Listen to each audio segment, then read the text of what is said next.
प्रभु यीशु मसीह के सामर्थ्य नाम में हम मांगते हैं। आमीन। जितना ऊंचा और लंबा ये ब्लेसिंग आपकी है।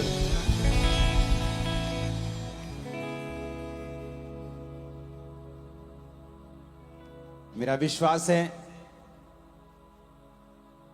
कि जो वचन मैं आपको देने वाला हूं, अगर आप उसे फॉलो करेंगे, आपकी लाइफ की सभी प्रॉब्लम्स खत्म हो जाएंगी। हर एक शारीरिक चीज का हल आत्मिक चीजों में है, क्योंकि एक्चुअल में आप आत्मा हो। ये शरीर आपको किराए के घर के रूप में मिला है। किसी को ये 70 साल के लिए मिला है, किसी को 100 साल के लिए, किसी को 50 के लिए, तो किसी को 120 के लिए। और एंड में सब ने अपने किराए के घर को छोड़ के अपने असली घर में जाना है।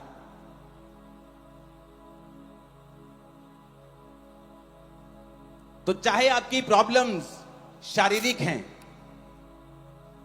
लेकिन उनका हल हमेशा आत्मिक रीति से ही होता है। बाइबल कहती है प्रभु यीशु मसीह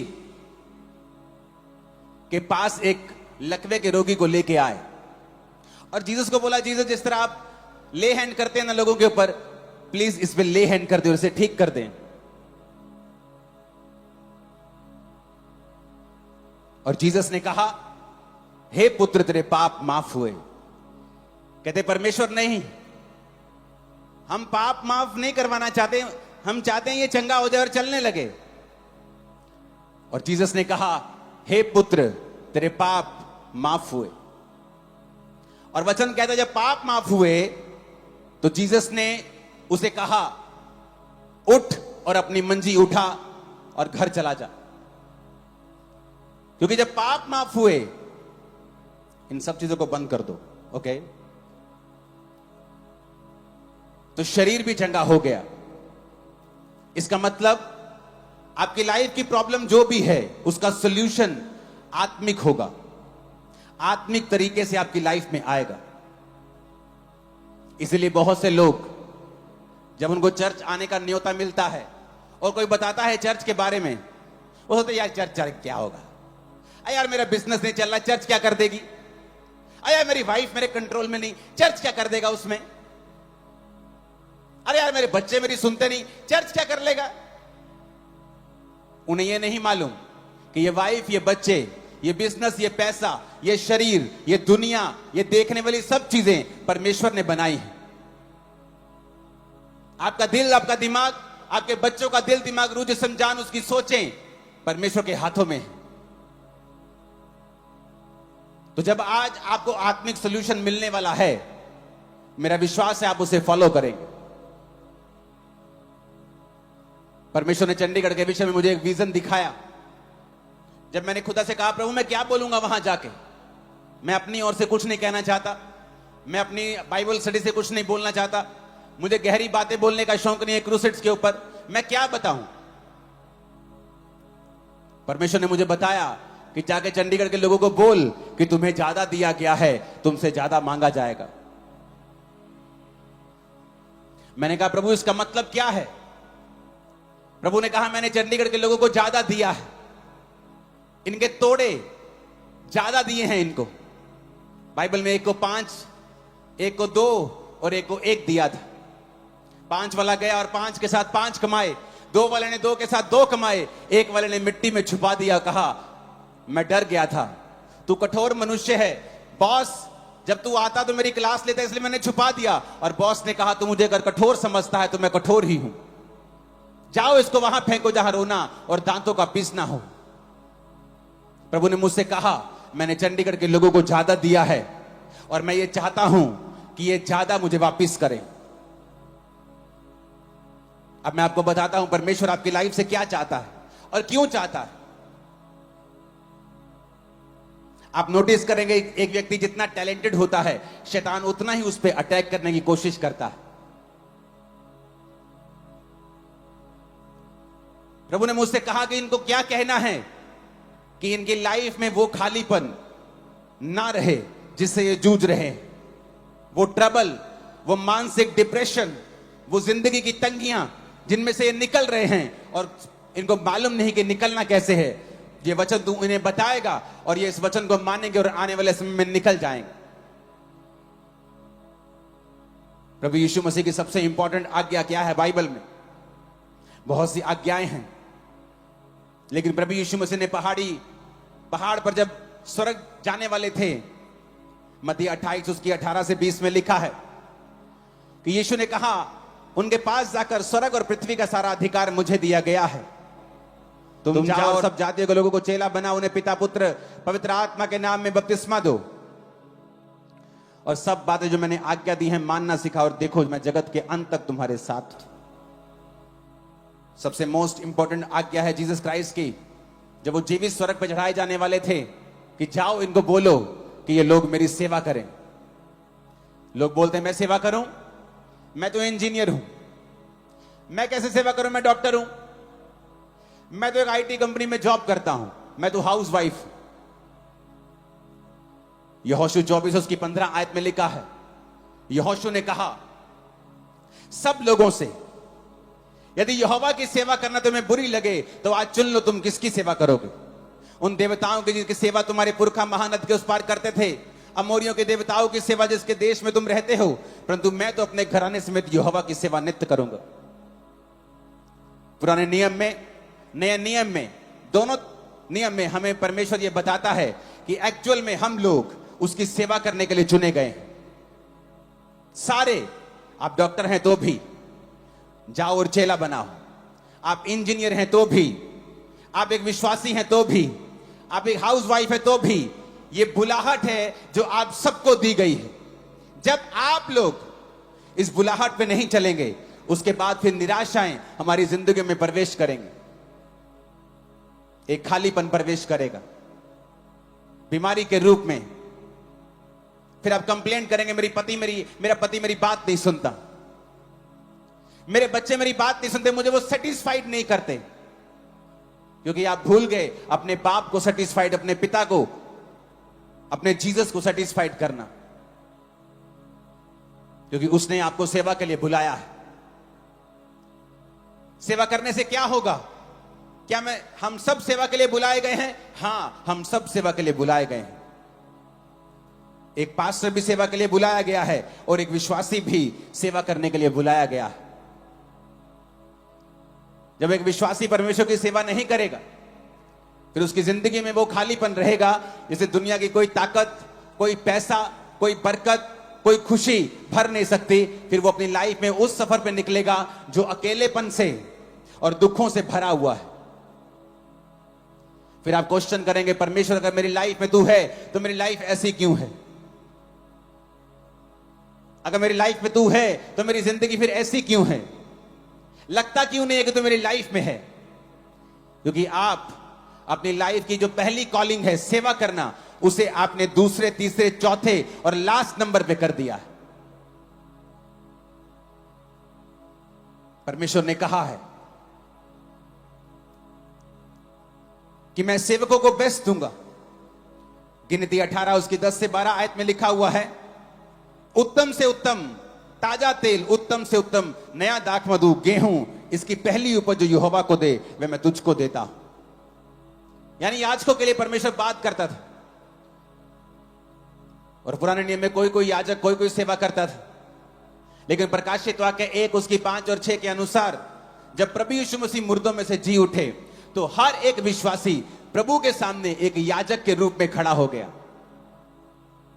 अगर आज आपको पाप माफ करवाने हैं तो आपको याजक के पास या मेरे पास आने की जरूरत नहीं है। आप डायरेक्ट घर से प्रार्थना कर सकते, प्रभु मुझे माफ कर, तो परमेश्वर आपको माफ करेगा। मेरा रोल है परमेश्वर का वचन आपको बताना, मसीह में आपकी उन्नति करवाना और आपको परमेश्वर के करीब रखना और आपको सब बातें सच सच और सही सही बताना। तो परमेश्वर ने कहा, मैं जब एक सेवक को देखता हूं जो मेरी सेवा करता है, पुराने नियम में थोड़े होते थे याजक, पर नए नियम में जब परमेश्वर आपको देखता है वो एक याजक के रूप में देखता है। तो जब आपको वो देखता है याजक के रूप में, वो ये भी देखता है कि मैं अपने बेटे को, अपनी बेटी को बेस्ट दूंगा, हर चीज बेस्ट दूंगा, इसकी लाइफ में हर चीज को मैं बेस्ट तरीके के साथ करूंगा। क्योंकि ये मेरी सेवा करने वाला है। वचन में लिखा है यूहन्ना 12 उसकी 26 आयत में, यदि कोई मेरी सेवा करे तो मेरे पीछे हो ले, जहां मैं हूं वहां मेरा सेवक होगा। जीसस ने कहा यदि कोई मेरी सेवा करे मेरा पिता उसका आदर करेगा। यीशु ने कहा अगर कोई मेरी सेवा करेगा, जो कोई जीसस की सेवा करेगा, पिता उसका आदर करेगा। आज पत्नी ढूंढती है आदर, मेरे इन लॉ फैमिली मेरा आदर नहीं करते, मेरे पेके मेरे हस्बैंड का आदर नहीं करते, हमारे लोग हमारा आदर नहीं करते, मेरे बच्चे मेरा आदर नहीं करते। जब आदर आपको ऊपर से ना दिया जाए तो आपके पास नहीं आ सकता। जब ऊपर ही ब्लॉक कर दिया जाए तो धरती पर आप कुछ नहीं पा सकते। तो यीशु ने कहा अगर कोई मेरी सेवा करेगा मेरा पिता उसका आदर करेगा।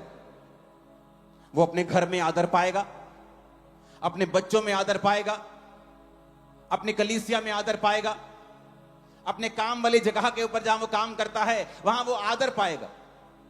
ये मेरा फेवर होगा, ये रिजल्ट होगा, ये आउटकम होगा इस चीज का कि ये व्यक्ति मेरी सेवा करता है। कैसे सेवा करते हैं आप परमेश्वर की? अपनी लाइफ से, पापों से मन फिरा के, अपना जीवन पवित्रताई में बिता के आप उसकी सेवा करते हैं। अपनी चर्च में आप सेवा करते हैं परमेश्वर की, अपनी जिंदगी से सेवा करते हैं। आप अपनी चर्च में हैं, आप सेवा करते हैं, आप टेंट बिछाते हैं, आप लंगर खिलाते हैं, आप वॉलंटियर की सेवा करते हैं। आप कुछ ना कुछ सेवा करें, चाहे वो सुसमाचार की हो, चाहे वो किसी भी चीज की हो। एक विश्वासी अगर चर्च में बिना सेवा के है, वो अपनी पोजीशन को पहचान नहीं पा रहा है और पीछे है वो। आप सब वॉलंटियर नहीं बन सकते, लेकिन आप सुसमाचार देने के लिए जा सकते हैं, आप बीजों को बो सकते हैं, आप फाइनेंशियली प्रार्थना से, उपवास से आप सेवा कर सकते हैं।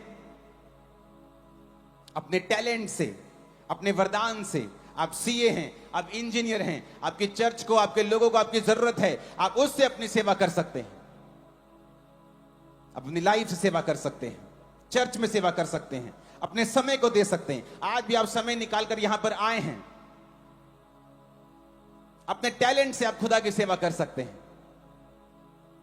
और वैसा ही आप अपने बच्चों को चलाएं। आज यहूदी पूरी दुनिया में कामयाब बिजनेसमैन क्यों हैं? पावरफुल क्यों हैं? अमेरिका का सारा मीडिया यहूदियों के पास क्यों है?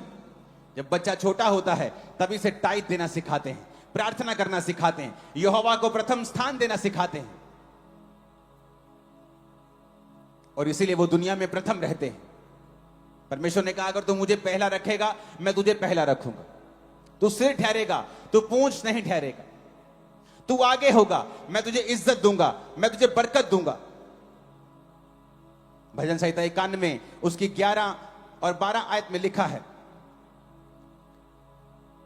लेकिन उससे पहले मैं चाहता हूं हम एक आयत को पढ़ें। अगर आपकी स्क्रीन पे एक आयत नहीं आई तो आप बाइबल से निकाल लें उसे। भजन संहिता 91 उसकी एक आयत। He that dwelleth in the secret place of the Most High, जो सर्वशक्तिमान के छाए हुए, जो परम प्रधान के छाए हुए स्थान में बैठा रहे, वो सर्वशक्तिमान की छाया में ठिकाना पाएगा। लोग बोलते मैं सेवा क्यों करूं? कहता shall abide under the shadow of the Almighty। Shadow का मतलब है तसेल, इब्रानी भाषा का 6738वां शब्द। तसेल, डिफेंस। कहता अगर तू मेरे छाए हुए स्थान में बैठा होगा। क्या है परमेश्वर का छाया हुआ स्थान? He that dwelleth मतलब यशब, इब्रानी भाषा में यशब, यानी वो कुर्सी जो खुदा ने तुम्हें दी। कौन सी? एक विश्वासी होने की। मैं एक विश्वासी हूं, ये परमेश्वर ने मुझे ये कुर्सी दी है। यानी मुझे उस कुर्सी पे, जैसे एक एसएसपी साहब को कुर्सी मिलती है, उनका रिएक्शन, उनका काम उस कुर्सी के मुताबिक होता है। तो लिखा ही दैट ड्वेलेथ, इब्रानी भाषा का 3427वां शब्द यशब, जो परम प्रधान के छाए हुए स्थान में बैठा रहे, यशब करे, जिसका मतलब है कि वो कुर्सी को संभाल के रखे, टू सिट डाउन। कहता वो सर्वशक्तिमान की छाया में ठिकाना पाएगा। तसेल, छाया का मतलब है तसेल। इसको पूरा दिखे, हां, इसका मतलब क्या? एक कुर्सी आपको मिली एक विश्वासी होने की, क्या आप उस कुर्सी के मुताबिक काम कर रहे हैं? एक विश्वासी होने के नाते आपको चर्च के दर्शनों में साथ देना है, क्या आप दे रहे हैं? एक विश्वासी होने के नाते आपको अपने पास्टर्स के लिए, अपने लीडर्स के लिए प्रार्थनाएं और उपवास करने हैं, क्या आप कर रहे हैं? एक विश्वासी होने के नाते आप अपने चर्च में संडे, थर्सडे, वीकडेज में होने चाहिए जब वो बुलाते हैं वहां सेवा करने के लिए, क्या आप ऐसा कर रहे हैं? फिर आप बोल सकते हैं कि हां, मैं सर्वशक्तिमान की छाया में बैठा हूं, जो परम प्रधान के छाए हुए स्थान में बैठा रहेगा। यह शब्द, टू सिट डाउन। अगर आप चर्च में सेवा नहीं करते, आप उसके छाए स्थान में नहीं हैं। आप एक जीवित चर्च का हिस्सा नहीं है, तो आप उसके छाए स्थान में नहीं हैं। क्यों? क्योंकि वही आपको ड्यूटीज देंगे, वही आपको काम देंगे, वो बताएंगे आपको क्या करना है, किस तरह से रूहों को बचाना है। हालेलुया। कहता डिफेंस में, तसेल, वो उसके डिफेंस में ठिकाना पाएगा। यानी यहोवा का डिफेंस उसकी ओर होगा। जो सेवा करेंगे उनके ऊपर डिवाइन प्रोटेक्शन रहेगी, प्रोटेक्शन रहेगी, उनके ऊपर एक सुरक्षा रहेगी। क्योंकि परमेश्वर ने कहा है, अगर तू मेरी सेवा करेगा तो मैं तुझे डिफेंस दूंगा। जब एक देश का गृह मंत्री आपको डिफेंस देता है, आपको सुरक्षा देता है, तो वो खुद आपकी सुरक्षा करने नहीं आ जाता। वो किसको भेजता है? अपनी आर्मी को भेजता है, अपने कमांडोज भेजता है, बेस्ट लोगों को भेजता है। कहता जाओ इसकी सुरक्षा करो, इसको वाई कैटेगरी, Z++ Z दो, सुरक्षा करो इसकी, मैं तुम्हें डिफेंस देता हूं। यहोवा ने कहा, अगर तू मेरे छाए स्थान में बैठा रहेगा, सिट डाउन, जो तेरी ड्यूटी है, अगर तू उससे उठकर व्यभिचार करता है तो तू यशब में नहीं है, तू बैठा हुआ नहीं है मेरे छाए स्थान में। अगर तू चोरी करता है, तुमने उस कुर्सी के मुताबिक कार्य नहीं किया, तो तू उसके छाए हुए स्थान में नहीं है। अगर तू चोरियां, व्यभिचार करता है, तो तू यशब में नहीं बैठा हुआ, तूने वो कुर्सी छोड़ दी है, क्योंकि उस कुर्सी पर बैठकर तू ऐसा नहीं कर सकता।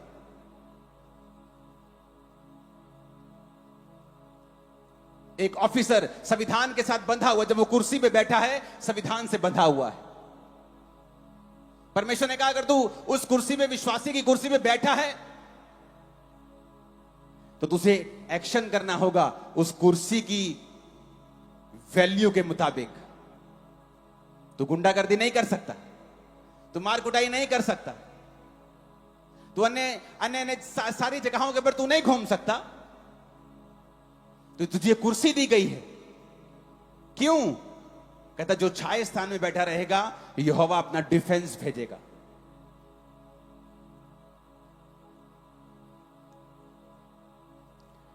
फिर 11 आयत में लिखा है, वह अपने दूतों को तेरे निमित्त आज्ञा देगा, जहां कहीं तू जाए वो तेरी रक्षा करे। ऐसा ना हो तेरे पांव पर पत्थर से ठेस लगे, वो तुझको हाथों हाथ उठा लेंगे। इसका मतलब, जब परमेश्वर ने कहा अगर तू यशब रहेगा मेरी प्रेजेंस में, तो मैं तसेल करूंगा, डिफेंस दूंगा। फिर वो कहता, फिर दूत तेरे पास रहेंगे और तुझको हाथों हाथ उठा लेंगे, क्योंकि वो दूत मैंने जो तुझे डिफेंस दिया है उसके अनुसार तेरी जिंदगी में रहेंगे। यानी जो सेवा करेगा, डिवाइन प्रोटेक्शन उसकी लाइफ में रहेगी। अंदर डर रहता है लोगों के, ओ मुझे वैक्सीनेशन से कुछ हो ना जाए, और मेरे को ये ना, मेरा एक्सीडेंट ना हो जाए, मुझे कैंसर ना हो जाए, मेरी किडनी फेल ना हो जाए। आपके ऊपर डिवाइन प्रोटेक्शन रहती है जब आप परमेश्वर की सेवा करते हैं। नीति वचन 3 उसकी 5 से 6 में लिखा है, अपनी समझ का सहारा ना लेकर संपूर्ण मन से यहोवा पर भरोसा रखना, उसी को स्मरण करके सब काम करना, वो तेरे लिए सीधा मार्ग निकालेगा। परमेश्वर ने क्या कहा? कहता अपनी समझ का सहारा मत लेना, उसकी सेवा करना, भरोसा रखना, वो तेरे लिए सीधा मार्ग निकालेगा। Right path, he will show you the right path. कितने रास्ते हैं यहां, आप अपने घर को जाएंगे, कितनी सड़कें आएंगी, कितने मोड़ आएंगे, बट आपको राइट पाथ पता है। क्या आपको आपकी लाइफ का राइट पाथ पता है कि आप क्या करेंगे तो आने वाले समय में सक्सेसफुल रहेंगे? आप क्या स्टेप लेंगे कि आने वाले समय में आपको दिक्कत नहीं होगी? आपको कोई नहीं बता सकता, कोई नहीं बता सकता, सिर्फ परमेश्वर आपको गाइड कर सकता है। और उसने कहा जब तुम पूरा भरोसा मुझ पे रखेगा, I will show you the right path, मैं तुझे सही रास्ता बताऊंगा, तुझे जीवन में क्या करना है, कहां तुझे राइट पार्टनर मिलेगा, कहां तुझे राइट बिजनेस मिलेगा, किस कैरियर में तुझे सफलता मिलेगी, मैं तुझे बताऊंगा, मैं तेरी अगुवाई करूंगा। अगर आप सेवा करेंगे वो आपको राइट पाथ देगा। निर्गमन 23 उसकी 25 से 28 आयत में लिखा है,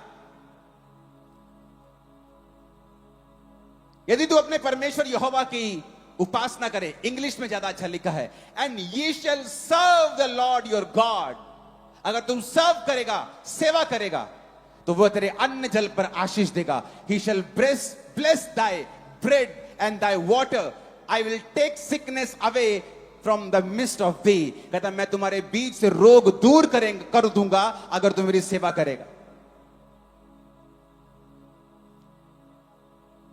आज से 10-15 साल पहले की बात होगी, आई थिंक 2009 की शायद ये 10 की बात होगी।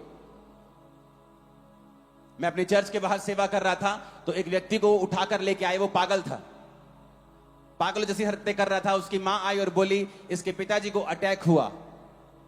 सेम ऐसे ही करते थे, 7 दिन हॉस्पिटल में रहे, मर गए। जब उनकी चिता को ये आग लगा रहा था, अब आग लगा के जब वापिस आए क्रियाक्रम के बाद, तो सेम अटैक मेरे बेटे पे होने लगे। आप इस पे प्रार्थना कर दीजिए। मैं आत्मा में था और मैंने उससे कहा, मैंने कहा जा अपने बेटे को और तू सब लोग जाओ, मिट्टी की सेवा चर्च में चल रही, मैंने कहा जाओ मिट्टी की सेवा करो। मैंने ले हैंड भी नहीं किया, मैंने कहा जाओ वहां पे सेवा करो। और वो सेवा करने लगे, और सेवा करने के दौरान परमेश्वर की आत्मा ने छुआ और पूरा पागलपन गया। आज तक वो लड़का जीवित है, बड़ा हो गया बहुत। पहले जवान था, अब तो और जवान हो गया होगा, 20 साल के करीब था, अब तो 35-40 साल का हो गया होगा वो। उसने कहा अगर तू सर्व करेगा, यदि तू अपने परमेश्वर Jehovah, you shall serve the lord, अगर तू सर्व करेगा, I will take sickness away, मैं तेरे अन्न जल पर आशीष दूंगा, मैं सिकनेस को तेरे बीच से दूर कर दूंगा। बहुत से विश्वासी रोते हैं प्रभु के सामने, प्रभु मैं बीमार क्यों हूं? क्योंकि तुम सेवा नहीं कर रहे हो। तुम्हें लगता तुम विश्वासी हो, तुम चर्च जाते हो, यही एहसान है चर्च के ऊपर, पादरी दे यही एहसान है चर्च जाने, यही आ गए हैं चर्च। ये तो पहला स्टेप है। सेकंड स्टेप है उस चर्च में जाओ, फिर काम ढूंढो, प्रार्थना से, उपवास से, टाइट से, हर चीज से, टैलेंट से, काम से, सुसमाचार देने से, हर तरह से सेवा करो। मैंने अपनी लाइफ में पर्सनल एक्सपीरियंस किया है, जो लोग सेवा में होते हैं उनके काम दूसरे लोगों के मुकाबले जल्दी होते हैं, उनकी हीलिंग जल्दी होती। वो भी मुसीबत में फंसते हैं, धर्मी फंसता है लेकिन जल्दी निकल जाते हैं। जीसस ने सेवा की, ऐसी सेवा आज तक किसी ने नहीं की। जब क्रूस पे थे तो जल्दी मर गए। पिलातुस हैरान, कहता मर गए? कहता जीसस इतनी जल्दी कैसे मर गए? कहता मर गए। कहता नहीं, वो चेक करके आओ। तो चेक करने के दौरान फिर उसकी पसली में नेजा मारा गया था, क्योंकि जब क्रूस पे लटकाया जाता था तो 2-2, 3-3 दिन लोग लटके रहते थे, उनकी जान निकलती नहीं थी। वो जान जल्दी निकल गई, जल्दी खत्म हो गया काम, क्योंकि वो उसकी सेवा करते थे। वो दुख जल्दी निपट गया, वो जल्दी खत्म हो गया। अपने पड़ोसी को जोर से बोलो सेवा कर। आमीन। आगे पढ़ेंगे इस आयत को। तेरे देश में ना किसी का गर्भ गिरेगा, ना कोई बांझ होगी, और तेरी आयु में पूरी करूंगा। जिन लोगों के बीच में तू जाएगा, उन सबों के मन में मैं अपना भय संवा दूंगा, उनको व्याकुल कर दूंगा, तेरे शत्रुओं की पीठ तुझे दिखाऊंगा। फिर से दोबारा पढ़ेंगे आयत को, 26 को। तेरे देश पे कहता गर्भ नहीं गिरेगा, तुझे गर्भ का फल मैं दूंगा, तुझे वंश दूंगा, तेरी आयु पूरी करूंगा। भजन संहिता 91:16 में भी लिखा है, मैं तुझे उद्धार दिखाऊंगा और तुझे दीर्घ आयु से तृप्त करूंगा। किसके लिए? सबके लिए नहीं है ये।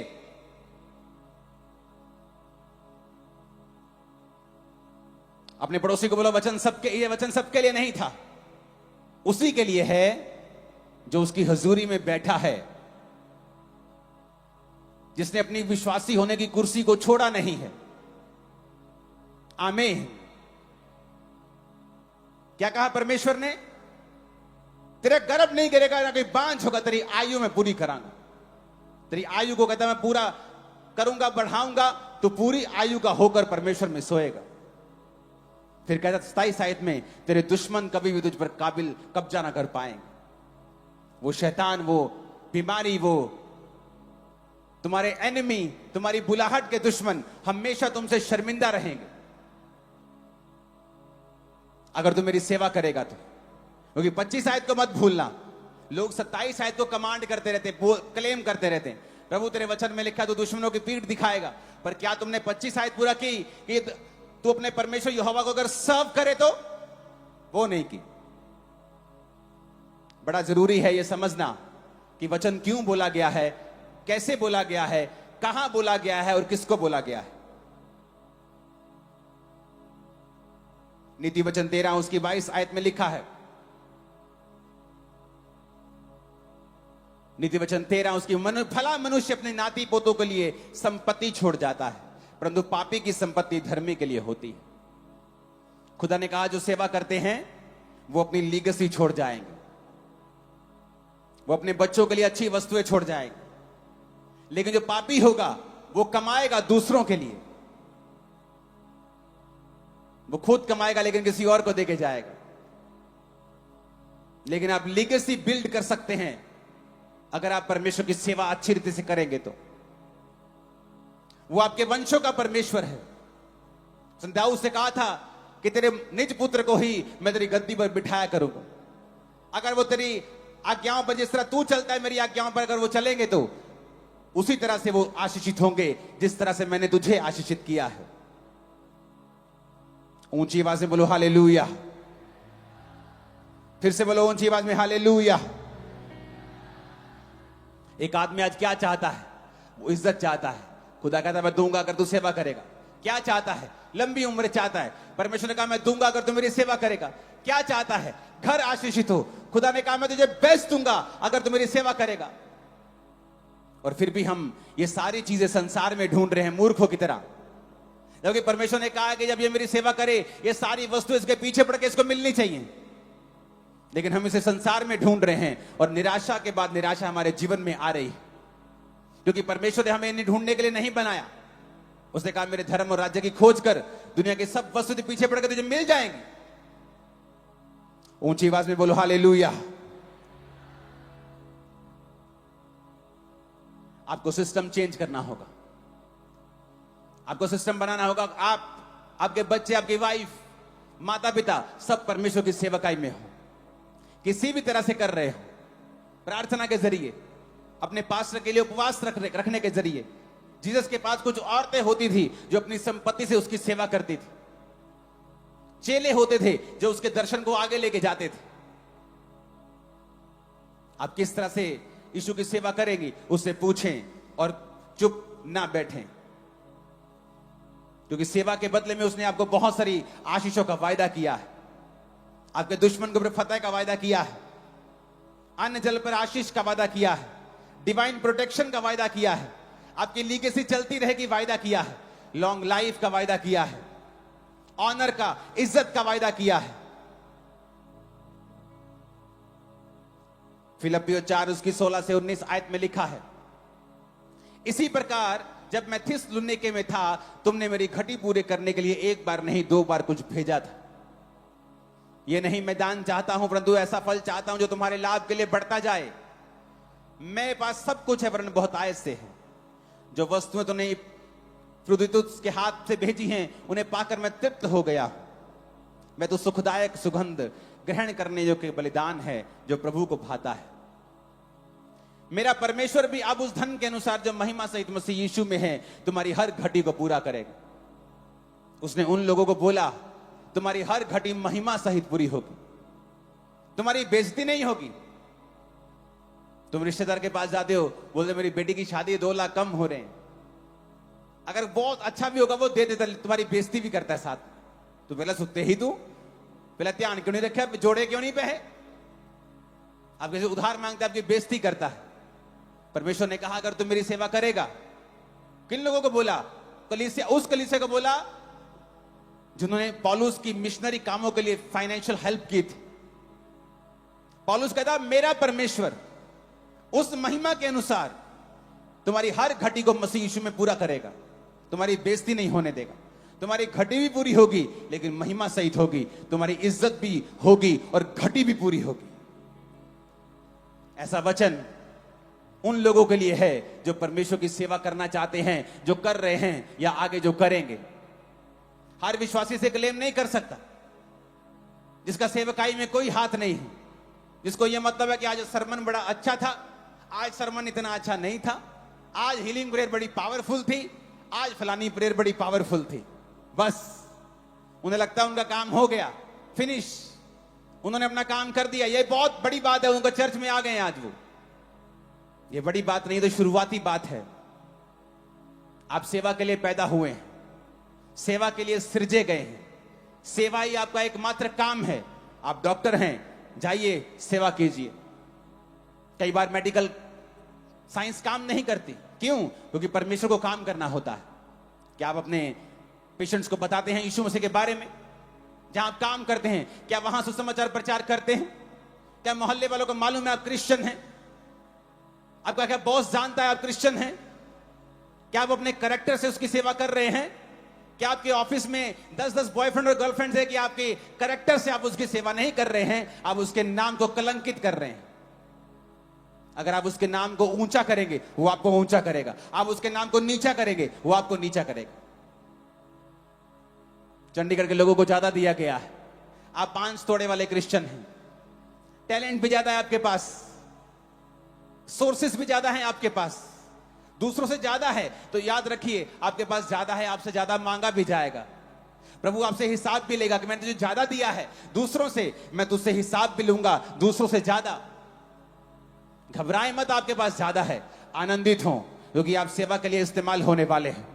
आप में से बहुत से लोग सेवा में जाएंगे, बहुत से पास्टर्स की सेवकाइयां पढ़ेंगी, यूथ सेवा करेगा। आमीन, ऊंचाई आशीष।